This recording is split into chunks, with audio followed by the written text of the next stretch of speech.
लगातार आप लोग संघर्ष कर रहे हैं, सर्व सेवा संघ खाली भी हो चुका है और अशासकीय घाट पे आप लोग एक कार्यक्रम का बड़ा रूप दिए हैं। क्या कुछ लगता है इस प्रक्रिया से कुछ सरकार झुके? देखिए, हमें तो पूरा विश्वास है कि दुनिया में, खासतौर से भारत में हमेशा ऐसा हुआ है।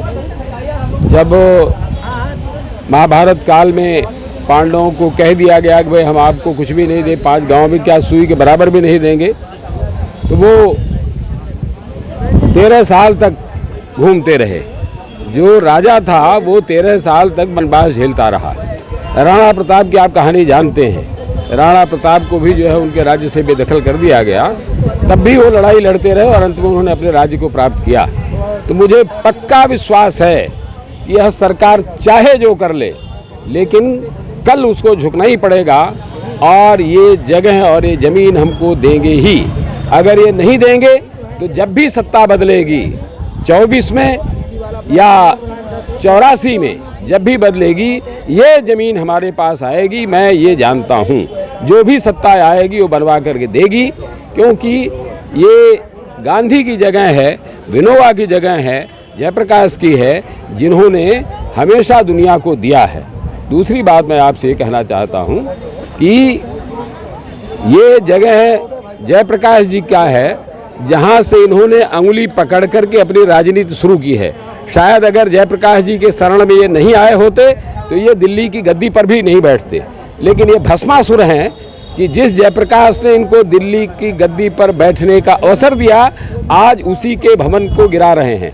तो भारतीय परंपरा में जो कृतघ्नि होता है उसको कोई माफ़ नहीं करता है। इसलिए जिन्होंने गांधी की विरासत को, जयप्रकाश जी की विरासत को नष्ट किया है, उसको तोड़ने जा रहे हैं, तो वो उसका भुगतेंगे भी। मैं बार बार कह रहा हूँ, इनकी सरकार भी टूटेगी, इनकी सरकार भी गिरेगी और ये फिर ऐसे ही जैसे आज हम दरबदर हैं, ऐसे ये भी होंगे। जो भाई संजीव ने कहा वो बिल्कुल ठीक कहा। हम उस बात के पक्षधर नहीं हैं कि इनकी बिल्डिंगें गिराई जाए, लेकिन इस देश की जनता जैसे आज हमारी बिल्डिंग को गिरा रहे हैं, कल ऐसे नागपुर इनकी जितनी बिल्डिंगें हैं सब धराशायी हो जाएंगी, तब इनको अंदाज लगेगा।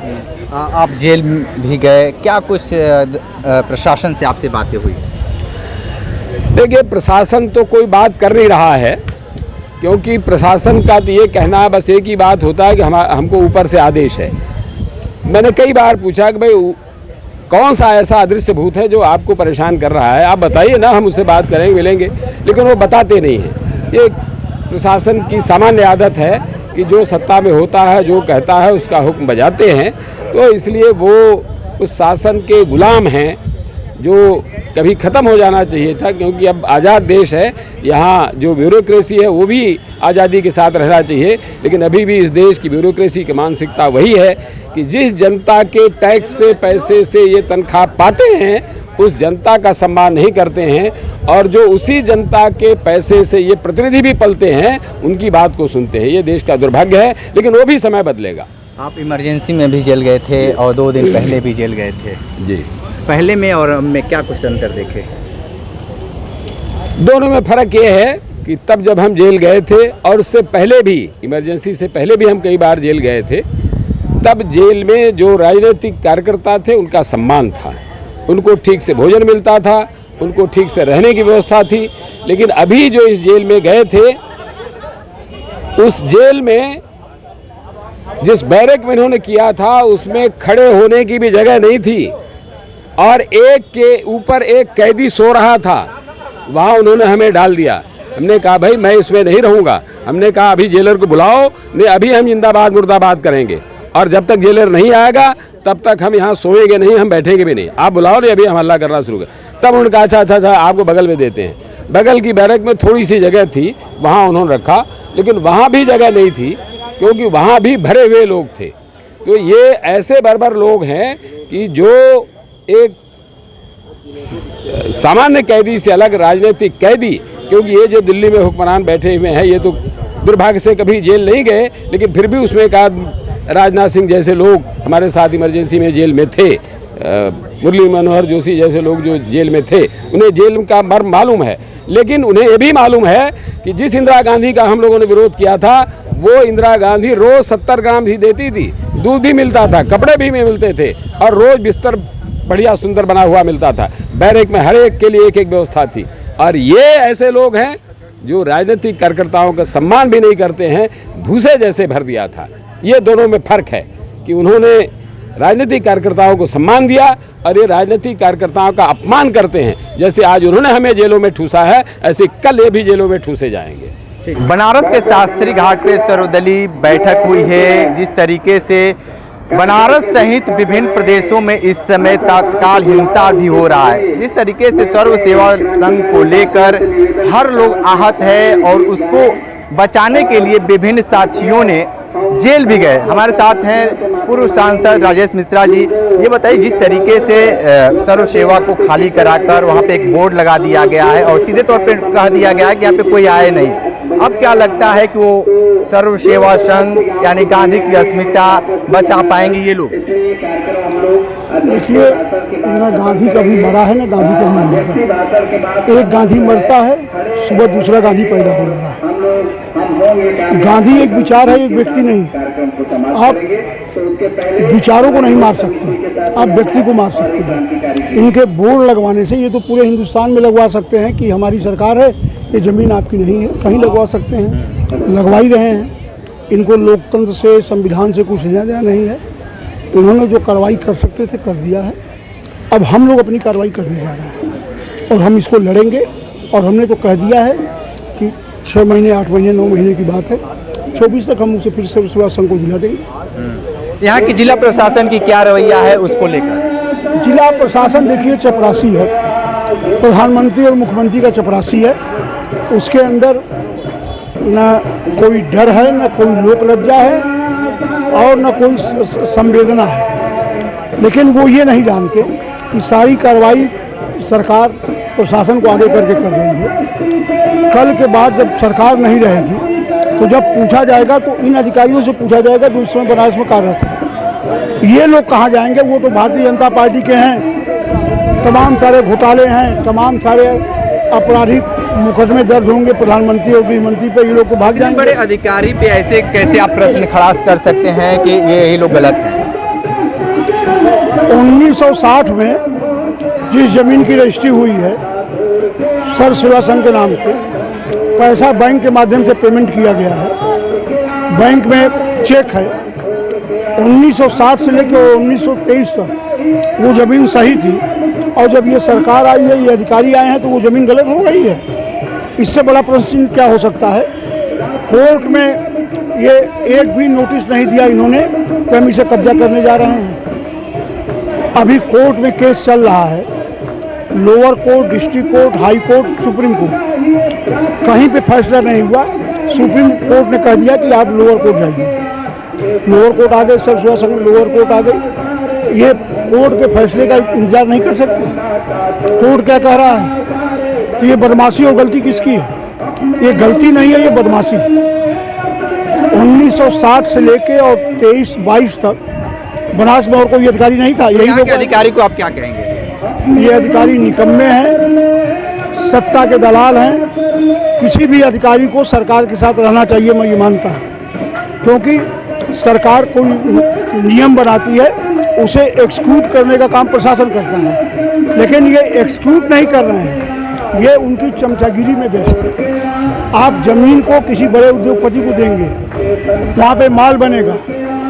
गांधी के विचार, जिस संस्था का निर्माण ही किया था लाल बहादुर शास्त्री ने, पंडित जवाहरलाल नेहरू ने, मौलाना अब्दुल कलाम आज़ाद ने, जगजीवन बाबू ने जिस संस्था का निर्माण किया, उस संस्था ने जमीन कब्जा की।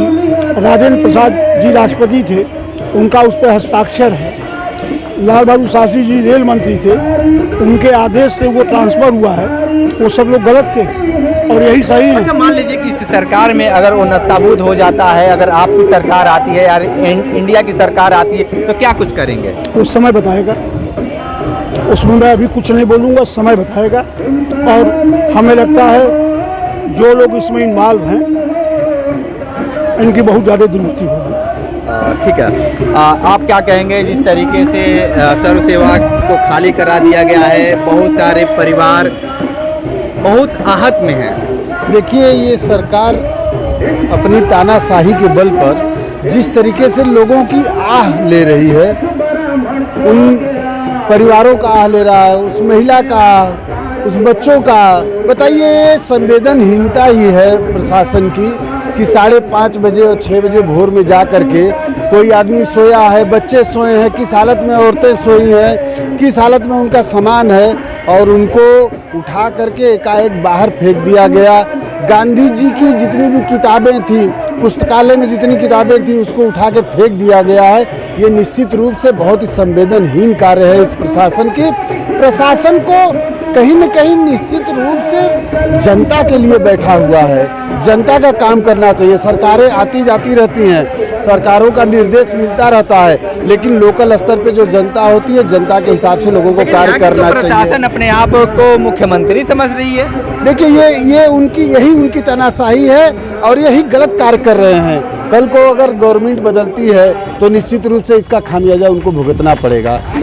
IAS अधिकारी, PCS अधिकारी, ये किसी के सरकार के नुमाइंदगी जरूर है, नुमाइंदगी करते हैं, लेकिन कार्य क्या करते हैं जो सही कार्य है। जो अब आप बताइए, जिस संस्था को खाली कराने के लिए ये लोग इतना ज़बरदस्ती किए हैं, 42 साल 43 साल पहले से उस संस्था का कब्जा है और उस संस्था में रजिस्ट्री करा करके उस संस्था को दिया गया है, तो निश्चित रूप से वो डॉक्यूमेंट्स को आप नहीं छिपा सकते हैं। उस डॉक्यूमेंट के आधार पे जब कोई लड़ाई कानूनी भी लड़ी जाती है, DM क्या लड़ा जाता है, SDM क्या लड़ा जाता है, तो पेपर की लड़ाई होती है। आप पेपर को देखे होते, उसकी सच्चाई को जाने होते, आप बिना सच्चाई को जाने ये कह देंगे कि वो दस्तावेज गलत है, ये कभी मान्य नहीं होता है। निश्चित रूप से ये गलत कार्य किया गया है, इसके खिलाफ बताइए कि चुनाव से थोड़ा सा बात हम कर लेते हैं कि जैसे लोकसभा चुनाव भी है, ज़्यादा दिन नहीं रहेगा, शेष दिन है, और इस तरह की घटना हुई प्रधानमंत्री नरेंद्र मोदी के संसदीय क्षेत्र में, क्या कुछ माहौल बदल पाएगा लोकसभा चुनाव 2024 में? देखिए, अब इन आंदोलनों को चुनाव से, मेरे हिसाब से चुनाव से जोड़ के नहीं देखा जा सकता है, लेकिन मैं एक बात जरूर कहूँगा कि जिस तरीके से छोटे छोटे आंदोलन, जिस तरीके से जैसे कहा गया है ना कि बूंद बूंद से घड़ा बढ़ता है, तो जिस तरीके से छोटे मोटे लोगों को धीरे धीरे इतना प्रताड़ित किया जा रहा है, वो एक धीरे धीरे एक बड़ा समूह बनता जा रहा है। और जब एक बड़ा समूह बन जाएगा तो निश्चित रूप से ये समझिए कि उसका खामियाजा इस सरकार को, बीजेपी सरकार को भुगतना पड़ेगा। निर्णय तो अभी नहीं, ये तो आंदोलन का एक चरण है और इसको आगे बढ़ाने का है। निर्णय एक ही निर्णय है कि देश को जो सही आज़ादी लोगों के हर नागरिक को मिले, इसके लिए हम लोग जितना दूर हो सके जाने का है। ये सिर्फ वहाँ सर्वसेवा संघ जो बनारस परिसर है, केवल उसको बचाने के लिए नहीं, ये गांधी विचार को बचाने का और साथ साथ जो गांधी जी के जो वैल्यूज़ हैं, जिसको गांधीयन वैल्यूज़ कहते हैं, उसको कैसे हर व्यक्ति तक पहुँचे और दिल्ली में जो राज कर रहे हैं जिन लोगों ने, उनके पास तक भी पहुँचे, ये हमारा मूल लक्ष्य होना चाहिए। रेलवे ने वहाँ पे अपना बोर्ड लगा दिया है, हाँ, सीधे तौर पे मना भी कर दिया कि कोई यहाँ पे वर्जित कर दिया कि यहाँ पे आना वर्जित है। हाँ, वो तो लगा दिया है, लेकिन हम कहते हैं कि ये तो कब्जा किया है, जबरदस्ती कब्जा किया है। और वो जो कह रहे थे कि हम लोग कब्जा किया था, बात बिल्कुल गलत, झूठा बात है, क्योंकि हमारे पास सारे चीज़ रहते हुए भी आप लोगों ने, और खरीद किया हुआ ज़मीन को कैसे हम कब्जेदार हो सकता है। और हम तो कहेंगे कि 22 तारीख रेलवे ने कब्जा किया है और पुलिस प्रशासन के माध्यम से, बल से कब्जा किया है, ये ज़बरदस्ती कब्जा किया है, हम लोग कब्जा नहीं किया। क्या लगता है कि अब फिर उसमें आपको घर वापसी हो पाएगी? बिल्कुल, मुझे बिल्कुल भरोसा इतना ही है कि इसमें लड़ाई बहुत दूर तक हम करते रहेंगे। कि कोई पिछले 4-5 दिन का जो खबर हमें मिली, एकदम तमिलनाडु से उत्तराखंड तक हर प्रदेश में जिस ढंग से इस आंदोलन को और ख़ास करके गांधी विचार को फैलाने के लिए जो आंदोलन युवा लोगों के बीच में, महिला लोगों के बीच में, किसान लोगों के बीच में, मजदूर लोगों के बीच में चल रहा है। आंदोलन का प्रारूप क्या होगा, कब तक लगता है कि चल पाएगा? अभी तो शुरुआत हो चुकी है। देखिए, ये इस स्थिति में कहना बहुत मुश्किल है, लेकिन यही है कि ये आंदोलन जब तक देश में एक परिवर्तन नहीं होता है, और परिवर्तन सिर्फ सत्ता परिवर्तन नहीं है, सत्ता परिवर्तन के बाद भी हम देखना चाहते हैं गांधी जी का जो ग्राम स्वराज था के बारे में उन्होंने कहा, गांधी जी का जो एकदम समाज में पिछड़े हुए जो लोग हैं उनको कैसे अपना अधिकार मिले, अपना स्वास्थ्य शिक्षा मिले, ये सब जब होगा, जब तक नहीं होगा हमारा ये आंदोलन चलते रहेगा, ये अनलिमिटेड है। सर्व सेवा संघ को समर्थन देने के लिए विभिन्न प्रदेशों से और विभिन्न राज्यों से भी आए हैं और हमारे साथ पंजाब से आए हुए हैं समर्थन देने के लिए। ये बताइए कि जिस तरीके से सर्व सेवा संघ को खाली करा दिया गया, आप किसान नेता भी हैं, क्या लगता है कि गांधी को जिस तरीके से उनके नाम को, वो भी बनारस में प्रधानमंत्री नरेंद्र मोदी के संसदीय क्षेत्र में इस तरीके की घटना हुई है, उसको लेकर क्या कहेंगे? देखिए, जिस वक्त जो ये घटना घटी, ये जो डीएम है, ये कौशल राज जो कमिश्नर बन गया अभी, और राजलिंगम जो है, ये मोदी और योगी सरकार के पिट्ठू बन चुके हैं। ये इन्होंने जो कार्रवाई की है, ये 60 सालों से रजिस्ट्री है इसकी हुई, और इनको अधिकार नहीं है ये करने का। इन्होंने जो जिस प्रकार पुलिस से गुंडागर्दी बुला करके, और जिस प्रकार शीलम वहाँ प्रबंधक हैं और किसान मोर्चा की महिला विंग में भी काम कर रही है जो दिल्ली में लड़ा आंदोलन, तो इनका जेवर भी उठा लिया वहाँ पर पुलिस वालों ने। वो जो आकर के वहाँ जिस प्रकार कार्रवाई किया, 17,000 इनका बैग में था वो भी निकाल लिया। गुंडागर्दी की ये प्रकाष्ठा है ये। और ये संयुक्त किसान मोर्चा जो दिल्ली के अंदर लड़ा था, हरियाणा के अंदर तो हम इनको साफ कर देंगे, पंजाब में कर दिया, अभी बनारस में हम आए हैं तो भोले बाबा ने और गंगा माँ ने बुलाया है, तो असली किसान पुत्र यहाँ पर आए। और ये जो आंदोलन चल रहा है, ये सर्व सेवा संघ का आंदोलन नहीं रहेगा, इसको हम बड़ा आंदोलन बनाएंगे और संयुक्त किसान मोर्चा इसके अंदर शामिल रहेगा। क्योंकि 2 किलोमीटर जगह जो किसानों की है, कोई भी हाईवे के 2 किलोमीटर इधर और 2 किलोमीटर इधर, उसको भी ये हड़पेंगे। और जो रेलवे लाइन के 2 किलोमीटर इधर 2 किलोमीटर, उसको भी इनका हड़पने का षड्यंत्र है। जो इन्होंने तालाबंदी की है, ये बुलडोजर चलाना चाहते थे, बुलडोजर ये नहीं चला पाए, ये ताले भी इनको खोलने पड़ेंगे। और मोदी सरकार, जैसे पंजाब में हमने हाल किया था इनकी सभाओं में, हरियाणा के अंदर भी हमने अमित शाह आए थे, कुर्सियाँ खाली थी सरकारी मशीनरी का प्रयोग करके। लेकिन जो ये डीएम, ये प्रशासनिक अधिकारी जो काम कर रहे हैं, ये सरकार तो बदलेगी, ये जाएगी, और इनको हम खोज के कहीं रहेंगे, वो डायरी में इनके नाम लिखेंगे, इनका वो हाल होगा। ये इनको कोई जगह नहीं मिलेगी, क्योंकि ये करप्ट है, इन्होंने पूंजी कमा रखा है करप्शन के तरीके से, इनको बख्शेगी नहीं ये जनता। ठीक है, आप वहाँ के जिस तरीके से वहाँ पे हम जो खाली कराया जा रहा था, उस समय हम भी देखे कि आप बहुत प्रयास भी कर रहे थे, पुलिस जाने नहीं दे रही थी, आपको गेट पे रुके थे, उस दिन का थोड़ा सा बात बता दीजिए। देखिए, ये जो सर्व सेवा संघ में जो घटना हुई है पिछले शनिवार को 22 तारीख को, तो ये घटना मतलब ये अनएक्सपेक्टेड तो नहीं कह सकते हैं, क्योंकि ये सभी का अनुमान था कि ये प्रशासनिक के आड़ में जो गुंडा पाल रखा है ये पुलिसों का, इसको इस्तेमाल करके इस तरह का हरकत वो कर सकती है। क्योंकि इसका एक नमूना हम लोगों ने देख रखा था, जो खिड़किया घाट 70 परिवार और इधर किला कोहना जो 225 परिवार के लगभग, इन्होंने ऐसे ही चस्पा किया बिना किसी मोहर बिना किसी साइन के, और उन्होंने एक दिन में पुलिस प्रशासन के बल पर बुलडोजर लगाकर बुलडोज कर दिया था।